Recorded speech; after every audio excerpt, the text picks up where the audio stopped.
Right, let's talk about BAT. BAT is Baidu, Alibaba and Tencent. That's right, these are the three giants of the Chinese digital marketplace. Indeed. And really interesting. Of course, to Western brands, it's really interesting because China's a massive market and a big opportunity for them, but also it's still growing. Yeah. Faster than in many other large markets. China's doing about 7% growth in GDP each year. And Goldman Sachs predicting that the Chinese online retail marketplace will be valued at 1.7 billion trillion. That's a lot.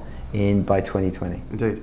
So it's obviously interesting and really interesting for Western brands, and it's dominated, from a marketing perspective, it's dominated by these three giants, or these Chinese giants, and they are somewhat unfairly perhaps compared to their kind of Western counterparts. So, as we mentioned, so Baidu is really the Chinese equivalent of Google. It's the main search engine, and Google famously was blocked from China and kind of withdrew all of their attempts to kind of launch in China. So Baidu is the de facto search engine there and the big leader. Alibaba is e-commerce, so often compared to Amazon, and we'll come on and kind of look at the differences or the similarities between these two businesses.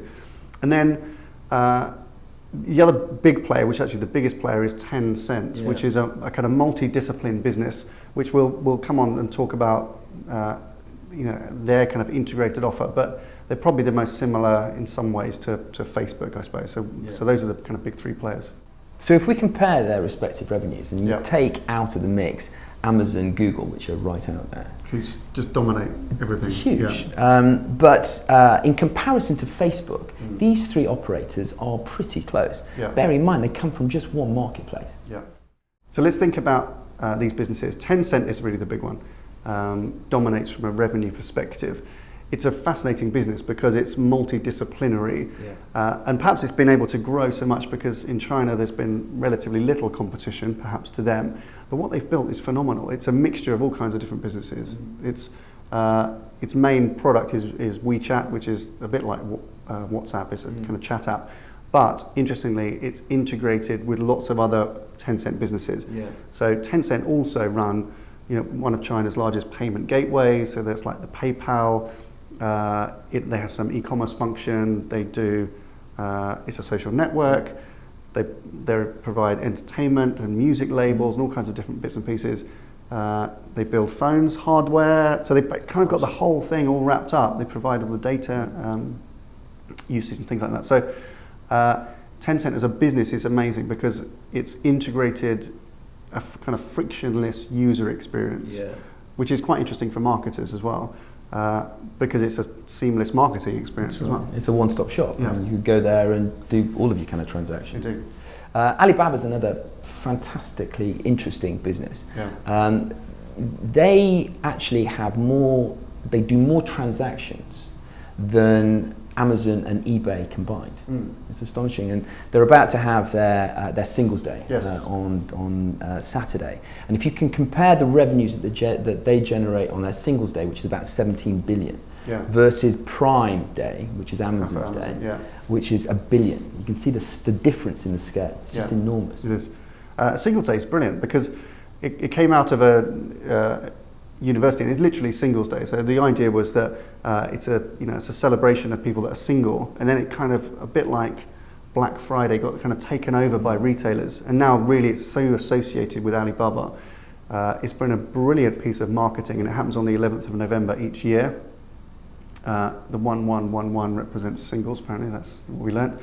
But it's a phenomenal point of retail to the extent that if you take Amazon Prime Day and Cyber Monday and Black Friday, which American viewers will know, they're the really kind of big three kind of selling retail windows, increasingly big in the UK now as well.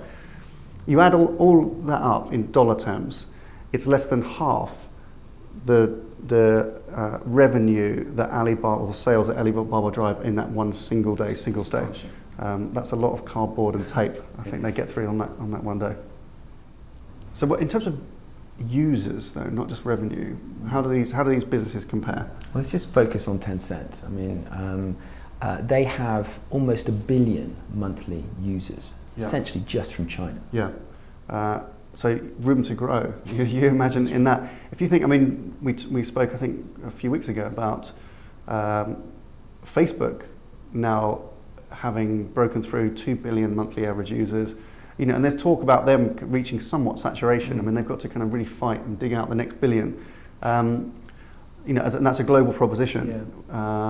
You know, now we're seeing, you know, Tencent, particularly Tencent and Alibaba now are making big acquisitions outside of China, buying all kinds of really interesting different companies. You can see that those users are going to grow a lot and expand internationally, and again, that's something that's probably really interesting for marketers. And they've got the commercial model to support that as well. Yeah. I mean, once they've got the people, they know that they can monetize it. Yeah, exactly. But why is this important, perhaps, from a marketing perspective? Because your global relationships don't get that much traction in China. Yeah. You have to understand the Chinese marketplace, you have to understand who the key players are. And in China, it's these three. So have an understanding of how to operate with these three operators, with these three platforms in China is going to be absolutely critical. Indeed. And we're finding, actually, I mean, there's a lot of brands, you know, we're becoming aware of that are doing direct deals now with these three in the same way that they've done global partnerships with, you know, their kind of Western counterparts, the Amazons and the Googles and Facebooks over the years, and Twitter, et cetera, et cetera. You know, the same kind of rules need to be applied into China. And so we've got big multinational Western brands now going straight to these big three giants and creating their own deals specific to China and going directly. That's right. We're not going to do this justice, I'm sure, in 6-7 minutes on this media snack. China warrants some further investigation, I think. So I'm sure we'll be back and talking more about this in the future. Okay, good week 4. A very good week for transparency. Right. So the government are tendering their media buying. So it's going to be a big pitch going next year. And it looks as though it's going to be played out in the open. So this week, they released their framework agreement. They're shortly going to release the evaluation criteria. We think they're going to release the brief. Yeah. So, I mean, what a perfect opportunity. All in public. All in public. Yeah. I mean, that's fantastic. So well played them. And great scrutiny over this process then. Because of that. And it's been a bad week for... This made me really laugh. It is a bad week for digital bullshitters, if I can put it like that, because Professor Byron Sharp is on your case. There's a brilliant piece of a research paper or academic paper, which we'll link to, written by Professor Byron Sharp and some of his colleagues, although he's getting a lot of the attention, issued out of the Ehrenberg Bass Institute. And it is dispelling all these, these myths that you hear at like conferences and in, pitches and all this kind of stuff, espoused by these digital evangelists and digital prophets and all that nonsense. So Professor Sharp is taking you to task, and he's gone through all these kind of things like brand loyalty is declining. Evidence refutes this, and then he goes on to explain why, big global brands are declining, like not true. Small brands demand greater loyalty, not true. And he's myth busting. It's a brilliant read, very entertaining, and just a brutal piece of myth busting. You've got to read it. Okay, question of the week: will these Chinese giants go global? Yes, no, whatever. Excellent. Vote up here. But that's your media snack for this week. Thank you very much for watching. See you next week. You're going to say, right? Yeah. When we look at their revenue. Yeah. Okay. So if we just look at their respective, we don't say that, do we? What am I telling you? I'm just saying, if we talk about their respective revenues.